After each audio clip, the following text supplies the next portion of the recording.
नमस्कार दोस्तों, स्वागत है आपका। पब्लिक एडमिनिस्ट्रेशन यानी लोक प्रशासन की बात करें अगले टॉपिक की तरफ। टेलर का वैज्ञानिक प्रबंधन की बात करते हैं। लुई ब्रेडिस पहले व्यक्ति थे जिन्होंने वैज्ञानिक प्रबंध शब्द का प्रयोग किया। सबसे पहले वैज्ञानिक प्रबंध शब्द का प्रयोग करने वाले लुई ब्रेडिस, ठीक है। जबकि एफ.डब्ल्यू. टेलर को वैज्ञानिक प्रबंधन का जनक कहा जाता है। वैज्ञानिक प्रबंधन का जनक एफ.डब्ल्यू.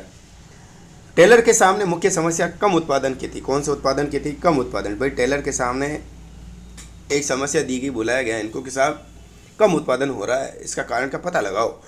तो टेलर ने एक पुस्तक लिखी थी 1911 में, principle of the scientific management. Taylor की बुक है principle of the scientific management. अब ये शॉप मैनेजमेंट पर पुस्तक थी और शॉप मैनेजमेंट तथा art of the cutting metals उनकी दो और बुक हैं। अब टेलर के अनुसार जो कम उत्पादन हो रहा है ना, उससे पहले इन्होंने कारण क्या बताया? कार्य करने का परंपरागत तरीका। इन्होंने कहा भी कार्य करने का पुराना तरीका लोग करते हैं इसलिए कम उत्पादन हो रहा है, ठीक है। दूसरा क्या कहा? दूसरा कहा काम चोरी, कि लोग काम चोर हो गए, सोल्डरिंग कर रहे हैं, ठीक है।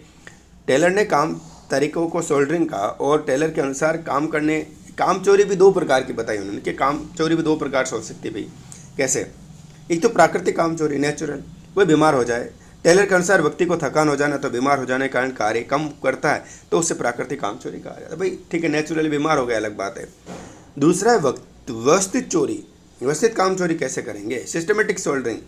टेलर के अनुसार कर्मचारी जानबूझकर कम काम करना चाहता है क्योंकि उसको मन में ये लगता है कि ज़्यादा काम करूँगा तो मुझे क्या फ़ायदा, और ज़्यादा काम करूँगा तो कंपनी वाले मालिक को फ़ायदा होगा, मुझे तो उतना ही वेतन देंगे, ठीक है ना। तो इसलिए वो ज़्यादा उत्पादन नहीं करता,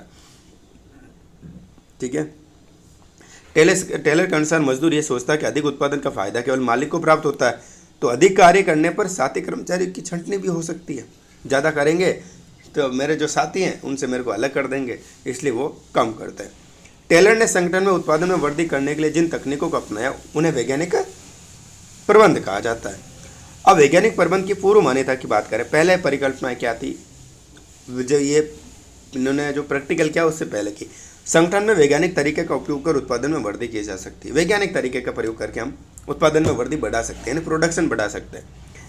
एक कार्मिक वही हैं जो किसी प्रकार की पहल नहीं करे। देखो ये बोल रहे पहल मत करो, ठीक है। फेयोल जबकि पहल की बात कर रहा था, लेकिन टेलर यहाँ पर पहल की बात नहीं कर रहा था। चुपचाप अपना काम से काम रखो, ये वाली बात है। यानी कोई सजेशन नहीं देगा, कोई पहल नहीं करेगा, ये बात बोल रहे हैं। केवल आदेश की पालना करें, वैसे केवल आदेश है उसकी पालना करो। प्रत्येक कर्मचारी को अधिक वेतन देकर अधिक उत्पादन के लिए प्रेरित किया जा सकता है। पैसे दो और बोलो कि उत्पादन बढ़ा, प्रोडक्शन बढ़ा, और काम कर और पैसे देंगे, तेरे को पैसे देंगे ना। ये पहले की घर पर लिखा थी। लेकिन वैज्ञानिक प्रबंध की तकनीक, अब वैज्ञानिक प्रबंध इन्होंने किया, उस समय कौन सी तकनीकें काम ली? तो सबसे पहले इन्होंने अध्ययन किया समय की धारा में, हो समय की धारा में उम्र बह जानी है ना। तो समय का अध्ययन किया सबसे पहला। एक कार्य को करने में लगने वाले औसत समय को निकालना। औसत समय ऐसा होना चाहिए जो मालिक वो कार्मिक दोनों के लिए लाभदायक हो। इन्होंने कहा कार्य करने का औसत समय निकालना चाहिए जो मालिक एवं कार्मिक दोनों के लिए लाभदायक होना चाहिए। फिर गति का नियम निकाला, दूसरा दिया इन्होंने गति का नियम। ऐसा तरीका की खोज करना जिससे कार्मिक को कम थकान हो, कार्मिक को थकान कम हो। तीसरा दिया कार्यात्मक विभेदीकरण। किसी भी संगठन को सही ढंग से चलाने के लिए 8 बॉस होने चाहिए। 8 बॉस की बात कर ली इन्होंने, 8 बॉस की। जबकि फेयोल क्या कह रहा था? आदेश की एकता की बात कर रहा, लेकिन टेलर क्या कह रहा? 8 बॉस होने चाहिए। भाई साहब 8 बॉस आदेश देंगे एक ही फैक्ट्री में, एक ही कंपनी में, सोचो क्या हाल होगा। फेयोल ने आदेश की एकता का सिद्धांत किया, जबकि टेलर ने संगठन में आदेश की बहुलता की बात करी। पीस रेट सिस्टम की बात करें, विभेदकारी मजदूरी प्रणाली क्या, इसे देखते हैं। निर्धारित मानकों के अनुरूप निर्धारित कार्य करने पर निर्धारित वेतन दिया जाएगा। मतलब जो कंपनी में, यानी कि मान लो आपको 50 किलो का रोज का उत्पादन करना, किसी वस्तु का 50 किलो का जो वेतन है वही वेतन आपको दिया जाएगा। अगर आप 55 किलो प्रोडक्शन करते हैं तो आपको अलग से एक्स्ट्रा वेतन और दिया जाएगा। ये कह रहे इस तरीके से भी वेतन देकर प्रोडक्शन बढ़ाया जा सकता है। अपवाद द्वारा प्रबंध की बात करें, अपवाद द्वारा प्रबंध निर्धारित मानकों के अनुरूप कार्य करने पर प्रबंधक द्वारा कार्मिक के कार्य में किसी प्रकार का हस्तक्षेप नहीं किया जाएगा, लेकिन निर्धारित कार्य से कम कार्य करने अर्थात निर्धारित कार्य से अधिक कार्य करने पर अपवाद स्वरूप प्रबंधक द्वारा हस्तक्षेप किया। देखो भाई, ऐसे तो प्रबंधक या मैनेजमेंट जो कंपनी का बॉस जो है, मैनेजर है, वो कोई आपके काम में कोई हाथ टांग नहीं अड़ाएगा, लेकिन आप या तो कम काम करेंगे तब आपको बोलेगा नहीं कम काम क्यों हो रहा है, वो आप ज़्यादा काम करेंगे तब आपको बोलेगा शाबाश आप अच्छा काम करो, पैसे आपको थोड़े बढ़ा देते हैं, ठीक है ना, इस प्रकार का। तो अब एक मानसिक क्रांति आई बीच में कि भाई हम मानसिक है कि क्या है, पैसे के बल पे थोड़ी कर सकते हैं, आदेश इतने सारे बॉस आदेश देंगे, तो इसको लेकर विरोध हुआ, एक मानसिक क्रांति उत्पन्न हुई।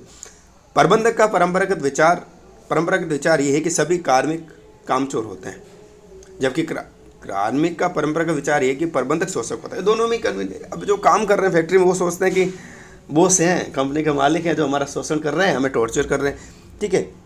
और कंपनी के मालिक क्या सोचता है, कंपनी का मालिक सोचता है कि ये तो कामचोर है, ठीक है। और स्टाफ सोचता है, कर्मचारी सोचते हैं कि हम ज़्यादा काम करेंगे तो फ़ायदा तो उनको होगा, मालिकों को हमें क्या मतलब, ठीक है। टेलर के अनुसार प्रबंधक और कार्मिक दोनों अपनी परंपरागत सोच बदलकर संगठन में अधिक उत्पादन के लिए प्रयास करने चाहिए। भाई ये दोनों तू तमें में छोड़ो और काम करो। अब शास्त्रीय विचारधारा की आलोचना भी होती है। शास्त्रीय विचारधारा संगठन के सिद्धांतों पर बल देते हैं, सिर्फ सिद्धांतों की बात करते हैं। ये इनके सिद्धांत सार्वभौमिकता का अभाव है, सब जगह एक जैसे नहीं है। हर्बर्ट साइमन के अनुसार तथाकथित सिद्धांत एक दूसरे को काटने के कारण इन्हें मुहावरे ज़्यादा कहा था। हर्बर्ट साइमन ने मुहावरा कह दिया था, एक दूसरे को काटते हैं, क्योंकि कोई आदेश की एकता की बात करता, कोई आदेश की बोलता, कि फेवल आदेश की एकता की बात कर रहा था, टेलर आदेश की बोल देता, कहते हैं 8 बॉस होने चाहिए, तो काटते हैं ना। शास्त्रीय विचारधारा में संगठन की संरचना पर बल दिया जाता है, जबकि मानव तत्व की इसमें उपेक्षा किया जाता है। मानव तत्व का कोई मतलब नहीं, पैसे दो काम बढ़ाओ, नहीं हो तो टॉर्चर करो, घर जाओ, ठीक है। इस प्रकार से मानव अभिप्रेरणा को सरलीकृत करते हैं। इसके अनुसार प्रत्येक मनुष्य आर्थिक मानव है। शास्त्रीय विचारधारा में ये पैसे पे मेन सब कुछ है, पैसे पे सैलरी बढ़ाओगे तो काम कर लेंगे, नहीं तो नहीं, सब कुछ आर्थिक मानव है, केवल आर्थिक कारकों से प्रभावित होकर ही कार्य करता है। आर्थिक मानव की आवश्यकता रिकार्डो की रेबल परिकल्पना से संबंधित है। रेबल परिकल्पना के अनुसार मनुष्य केवल भीड़ का हिस्सा है, उसमें किसी प्रकार की कोई भावना नहीं है तथा उसे केवल आर्थिक कारक प्रभावित करते हैं, केवल आर्थिक कारक प्रभावित करते हैं। अगले वीडियो में अल्टन में हो।